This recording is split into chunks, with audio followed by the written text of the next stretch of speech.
Bismillahirrahmanirrahim. Assalamualaikum warahmatullahi wabarakatuh.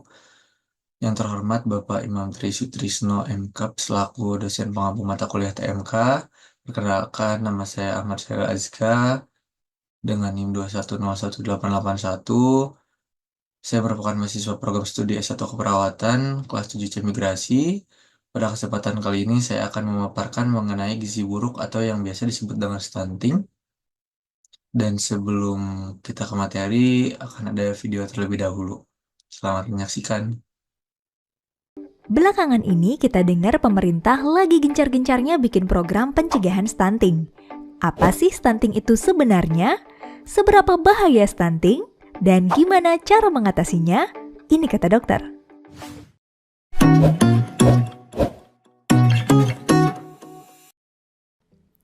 Stunting adalah gangguan pertumbuhan dan perkembangan anak akibat kekurangan gizi dalam jangka panjang, baik pertumbuhan badannya maupun otaknya. Anak yang stunting tinggi badannya akan lebih pendek dari anak lain seusianya. Pada kondisi stunting bisa terjadi gangguan pada proses pematangan sel saraf di otak yang bikin perubahan struktur dan fungsi otak sehingga bisa menyebabkan kerusakan permanen pada perkembangan kognitif atau kecerdasan anak. Selain itu, dampak jangka panjangnya bisa menyebabkan menurunnya kekebalan tubuh jadi bikin gampang sakit dan meningkatkan risiko terkena penyakit diabetes, hipertensi, penyakit jantung, kanker, dan stroke saat dewasa nanti. Nah, semua itu bisa menurunkan kualitas sumber daya manusia, produktivitas, dan daya saing bangsa. Makanya stunting bisa merugikan bangsa.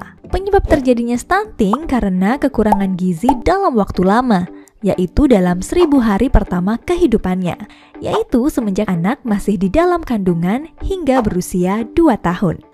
Stunting pada anak bisa disebabkan oleh masalah pada saat kehamilan, persalinan, saat pemberian ASI maupun EPASI yang tidak mencukupi asupan nutrisi. Walaupun kekurangan gizinya terjadi sejak bayi dalam kandungan atau pada masa awal anak lahir, tetapi stunting baru kelihatan dan bisa didiagnosis setelah anak berusia 2 tahun. Gimana cara mencegah stunting? Pencegahannya harus menyeluruh. Mulai dari remaja, kamu yang perempuan harus rajin minum tablet tambah darah. Paling enggak 1 tablet seminggu sekali. Untuk mempersiapkan diri saat hamil nanti biar nggak sampai anemia.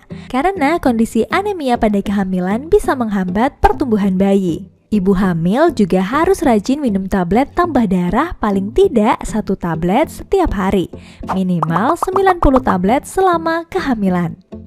Rutin memeriksakan kehamilan minimal 6 kali, di mana minimal 2 kali diperiksa oleh dokter menggunakan USG.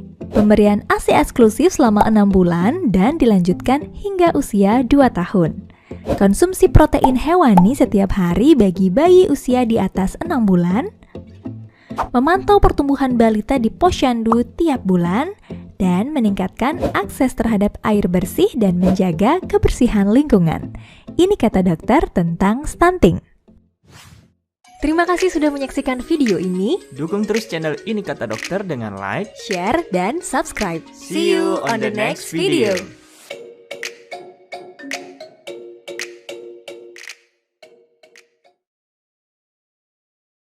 Di sini saya akan menjelaskan mengenai pencegahan gizi buruk atau yang biasa disebut dengan stunting.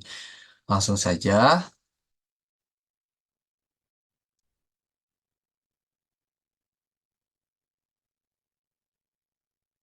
Untuk latar belakangnya, stunting merupakan salah satu masalah gizi kronis yang memiliki dampak jangka panjang terhadap dunia kesehatan, pertumbuhan, dan perkembangan anak.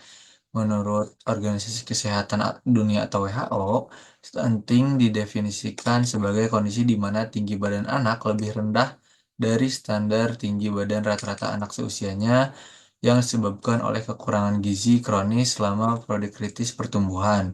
Di Indonesia, prevalensi stunting masih tinggi dan menjadi tantangan utama dalam upaya peningkatan kualitas kesehatan masyarakat.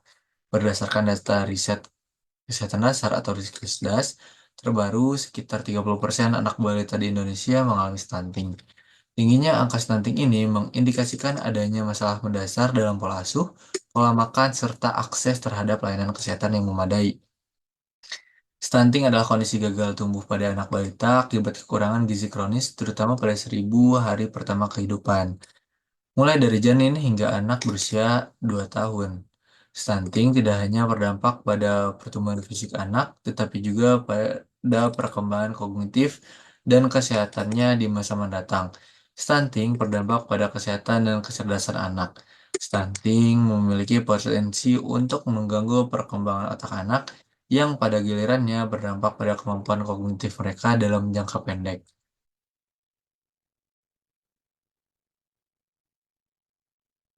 Tujuan penyuluhan kesehatan ini yakni yang pertama meningkatkan nutrisi ibu hamil dan menyusui, yakni memastikan ibu mendapat asupan gizi yang cukup untuk mendukung pertumbuhan janin dan kesehatan anak, lalu memberikan makanan yang optimal, atau mempromosikan praktik pemberian makan yang baik termasuk menyusui eksklusif selama 6 bulan dan memperkenalkan makanan pendamping yang bergizi, lalu perbaikan akses layanan kesehatan, dengan meningkatkan akses dan kualitas layanan kesehatan termasuk pemeriksaan rutin dan imunisasi.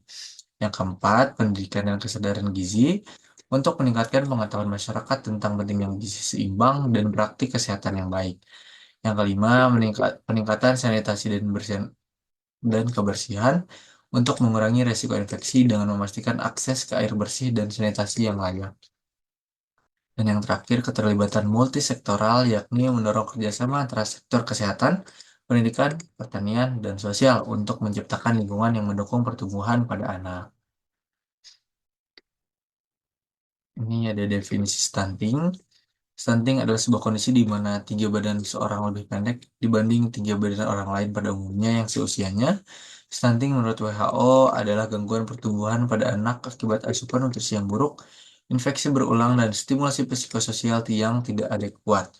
Kondisi gagal tumbuh pada anak balita akibat kekurangan gizi kronis sehingga anak lebih pendek untuk usianya, dan kekurangan gizi terjadi sejak bayi dalam kondisi dan masa awal kehidupan setelah lahir, tapi baru tampak setelah anak berusia kurang lebih 2 tahun. Stunting merupakan gangguan pertumbuhan karena malnutrisi yang terjadi pada anak-anak berusia di bawah 5 tahun. Stunting juga didefinisikan sebagai suatu kondisi di mana keadaan tumbuh pendek atau sangat pendek yang didasarkan pada indeks panjang badan menurut umur atau tinggi badan menurut umur. Nah, di sini ada prevalensi gizi buruk setiap tahun. Eh, di 6 tahun terakhir ini terjadi penurunan di tahun 2018 sebanyak 30,8%, lalu di tahun 2019 mengalami penurunan sebanyak 27,7%. Di tahun 2020 kebetulan tidak ada data, dilanjut di tahun 2021 menurun di angka 24,4%. Di tahun 2022 mengalami penurunan sebanyak 21,6%, dan tahun 2023 mengalami penurunan sebanyak 21,5%. Penyebab gizi buruk, yang pertama kurang nutrisi, tentunya. Yang kedua penyakit infeksi. Yang ketiga praktik pemberian makanan yang buruk. Yang keempat faktor sosial dan ekonomi. Yang kelima sanitasi yang buruk. Dan yang terakhir faktor psikososial yakni stres dan lingkungan. Gejala gizi buruk ini ada beberapa gejala stunting atau gizi buruk pada anak. Yang pertama, tinggi lebih rendah dibandingkan anak-anak seumurannya. Yang kedua, sulit memahami hal-hal yang diajarkan. Yang ketiga, berat badan lebih rendah dibanding anak seumurannya. Yang keempat, tidak produktif. Yang kelima, perkembangan kemampuan fisik yang cukup lambat, semisal berguling, duduk, berdiri, dan juga berjalan. Apa sih pencegahan gizi buruk atau stunting ini? Nah, pencegahannya yang pertama yakni memastikan ibu hamil mendapatkan gizi yang cukup dan tidak kekurangan zat besi. Yang kedua, memberikan ASI eksklusif pada anak hingga usia 6 bulan. Yang ketiga, memantau pertumbuhan balita di posyandu. Yang keempat, memastikan diri mengonsumsi air yang bersih. Yang kelima, menjaga kebersihan lingkungan di tempat tinggal. Dan yang keenam, memberikan MPASI pada anak dengan prinsip gizi yang seimbang. Nah, pengobatan gizi buruk itu ada apa sih? Untuk mengatasi stunting, Anda harus memberikan pengobatan mengenai penyebab atau faktor risiko yang melatar belakanginya. Contohnya, yang pertama mengobati penyakit yang diderita anak, semisal infeksi virus atau bakteri, tuberkulosis, dan lain-lain. Yang kedua, memberikan makanan dengan gizi seimbang yang mengandung kalori, protein, lemak, karbohidrat, serat, vitamin, dan juga mineral yang sesuai dengan kebutuhan anak. Yang ketiga, memberikan suplemen yang kaya vitamin A, zinc, zat besi, kalsium, dan yodium. Yang keempat, bersihkan lingkungan sekitar tempat tinggal. Dan yang kelima, memperbaiki sanitasi.